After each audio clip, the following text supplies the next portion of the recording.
문재인 전 대통령이 국민에게 고난을 겪게 해 늘 미안하다라고 말했습니다. 김경수 전 경남지사를 만난 자리에서 한 말인데, 네, 만시지탄에 감이 없지 않고 아울러 그 피해가 사과 한마디로 끝날 수 있는 게 아님은 자명합니다. 물론 문재인 전 대통령의 성정으로 보아서 사과하고 싶은 마음을 오랫동안 마음에 담아왔으리라 생각합니다. 그런 인격을 믿기 때문에 문재인 전 대통령을 비판하는 제 마음 역시 편치 않았습니다. 그러나 지난 정부의 실패를 인정하지 않고서는 우리는 한 발짝도 더 나갈 수가 없는 것입니다. 욕먹더라도 좀 볼품 없어지더라도 우리 진영 안에서 윤석열을 배출해서 모든 국민에게 고통을 안긴 과오를 인정하자는 것은 결코 눈칠 수 없는 일이었습니다. 착한 사람이 착한 정치를 펼친다는 이런 정말 얼척없는 어리석은 도식은 이제 깨야 할 때입니다. 정치는 이미지가 아니라 내공으로 하는 것입니다. 문재인 시대를 보내고 완전한 신상이 된 민주당으로 대선에 임해야 우리는 정권을 다시 가져올 수가 있는 것입니다. 요즘 120% 이상 잘하고 있는 민주당 아니겠습니까? 문재인 전 대통령께서는 사과에서 멈추지 말고 윤석열을 강하게 꾸짖고 그 미친 정치의 제동을 강력하게 걸면서 시민과 함께 해야 합니다. 문재인 전 대통령이 윤석열 타도에 있어서 할 일이 많습니다.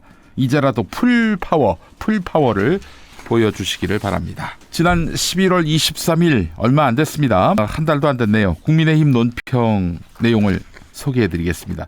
민주당이 연이어 법원 겁박 시위를 강행하고 있습니다. 네, 우리 서초동의 시민들이 모여서 이재명 대표 무죄를 외치던 그런 시위였죠. 이걸 국민의힘은 사법부 겁박이다라고 규정을 했습니다. 민주당의 사법 시스템 무력화 시도 이런 말도 했네요. 이재명 대표가 사법부를 진정으로 신뢰한다면 민주당의 사법 시스템 무력화 시도부터 중단시켜야 할 것입니다. 네, 이런 말을 했습니다. 자, 그런데 말이죠. 이런 이빨을 가진 국민의힘이 배출한 대통령 윤석열이가요. 비상계엄 선포 직후 군이 위치 추적을 하려 했던 인사들 중에 현직 판사도 집어넣었습니다. 네, 현직 판사의 위치 추적을 하려 했던 것입니다. 왜냐? 체포하려고. 그 현직 판사가 누구냐? 이재명 대표에 대해서 위증교사 혐의 무죄를 선고한 김동현 판사였습니다. 이재명에게 무죄를 선고했다고 이 판사를 체포하려고 했던 것입니다. 김명수 전 대법원장, 권순일 전 대법관만이 아니었습니다. 현직 판사까지 위치 추적 대상에 포함시킨 것입니다. 네, 입법부, 그러니까 여야 대표, 국회의장뿐 아니라 주요 정치인들 체포해서 남태령 수백 미터 지하의 벙커에 가두려고 했던 거 아닙니까? 사법부까지 무력화를 시도한 것입니다. 와, 이건 정말 엽기적이지 않습니까, 여러분? 우리 판사님들께 여쭙고 싶습니다. 윤석열이가 이 제정신입니까? 야당이야 불리한 판결이 나면은 반발하지요. 근데 반발하다가 말잖아요. 근데 이 미친 새끼는 판사님을 체포하려고 했어요. 이 법치주의의 적 아닙니까? 윤석열은 국정농단 수사 때 중앙지검장일 때 100여 명의 판사를 검찰청에 불러서 모욕을 주고 나중에는 관심사건 판사에 대해서 사찰까지 지시했던 그런 미친 놈입니다.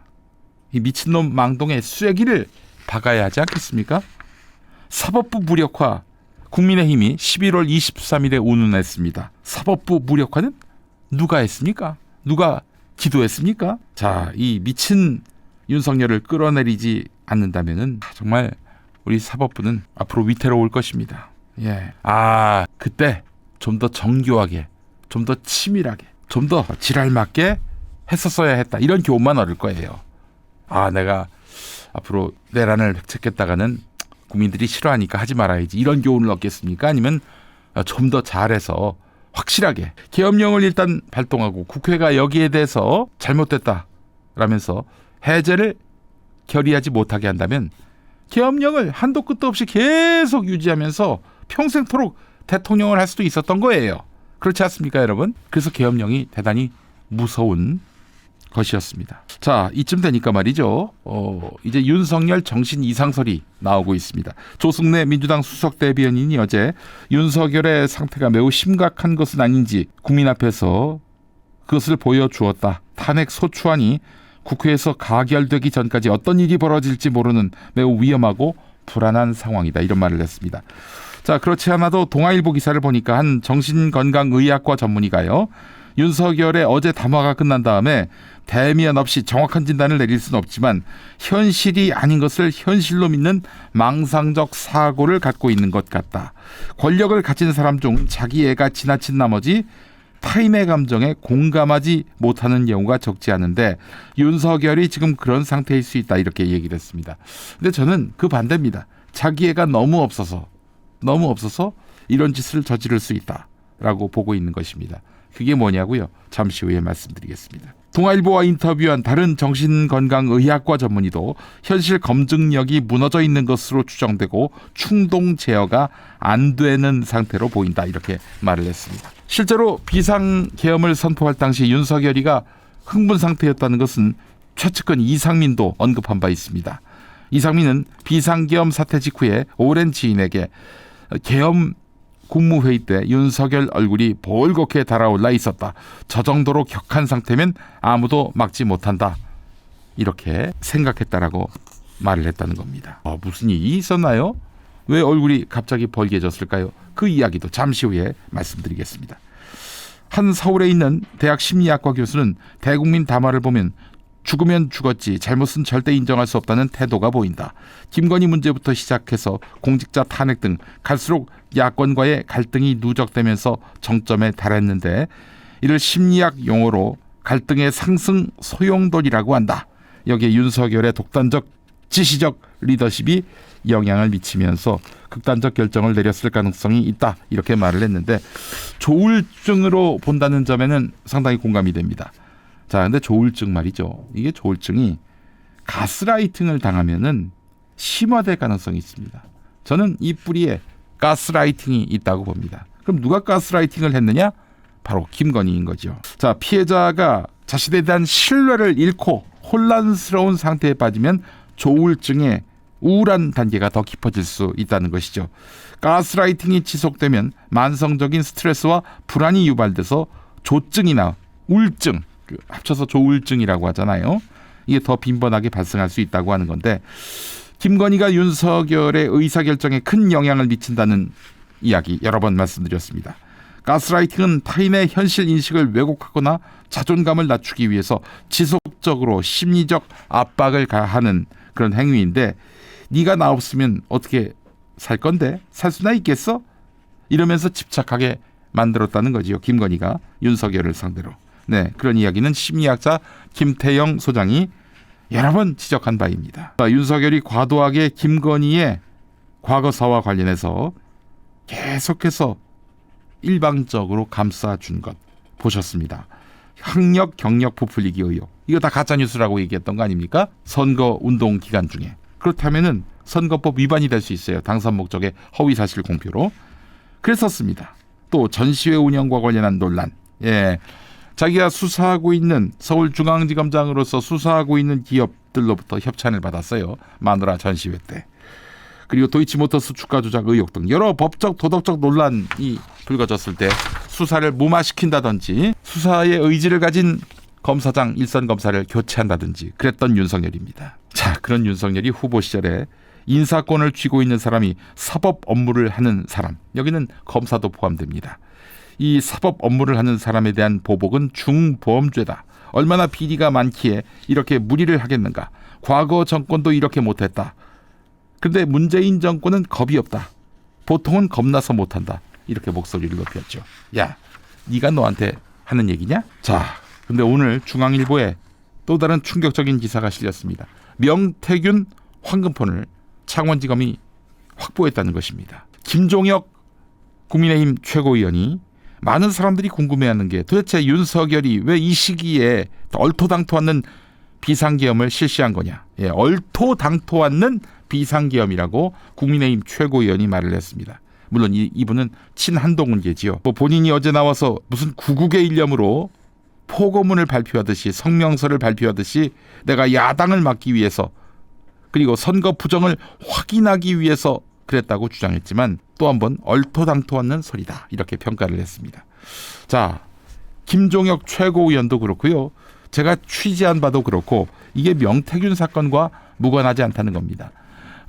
이 사실은 계엄령 내라는 오래전부터 준비를 해왔죠. 다만 언제 터뜨릴 것인가 그 택일의 문제만 남았습니다. 근데 얼굴 벌겋게 해가지고 나타나서 지금 계엄을 해야겠다라고 한 것은 바로 명태균 사건과 유관하다는 것입니다. 여러분 나중에 이 말이 맞는지 틀리는지 한번 보시기 바랍니다.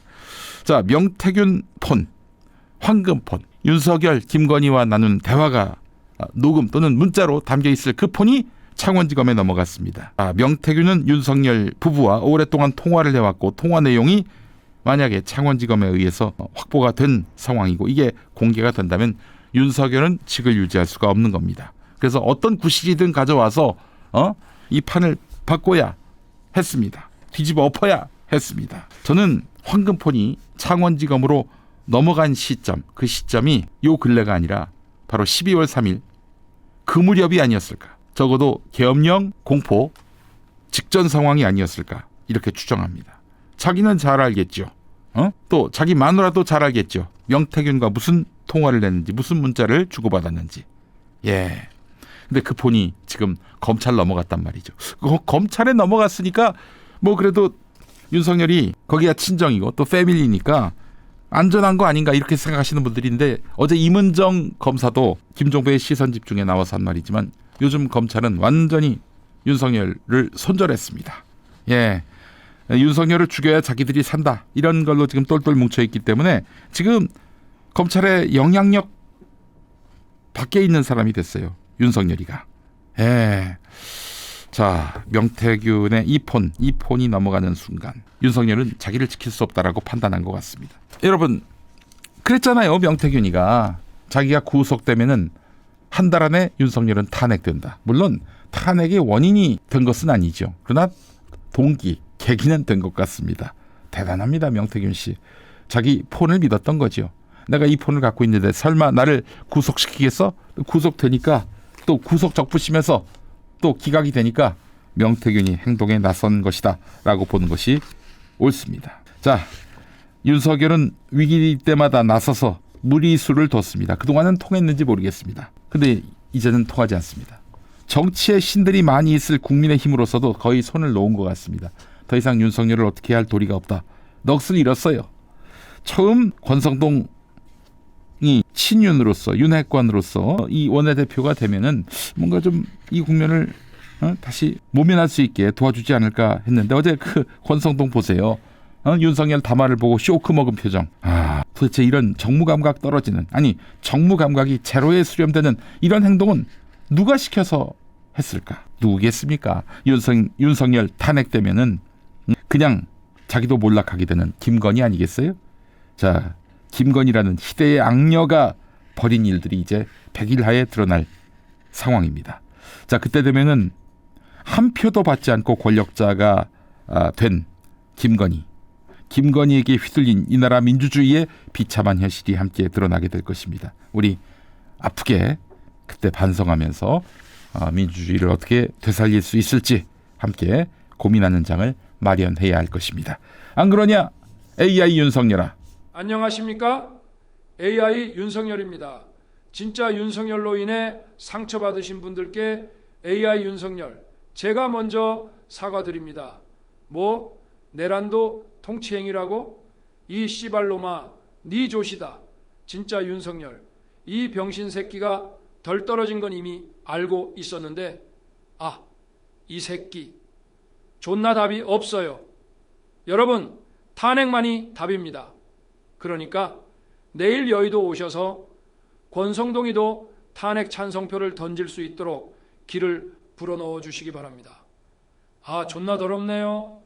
그 새끼 목소리로 말하려고 하는 게 아무리 인공지능이라지만 제 처지가 정말 족같습니다. 썩여라, 빨리 내려와, 이 씨발로마.